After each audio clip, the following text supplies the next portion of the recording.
pul bersa shuniki aytiladi. Bu yotib olib karvon degan bilan karvon kelmaydi. Karvonga chiqish uchun pul to'laydi-yu, to'g'rimi? Hazillashyapman aka, hazillashyapman. Nima aytib beray? Bu yoq ota deyapti, sizlar karvon deyapsizlar.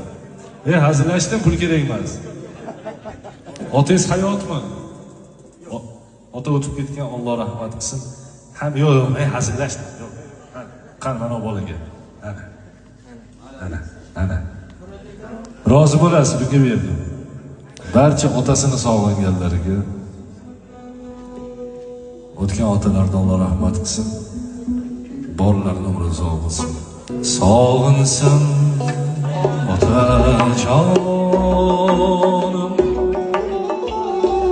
izlayir qayerlardan.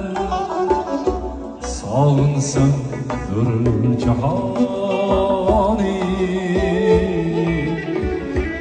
izlayir qayerlardan.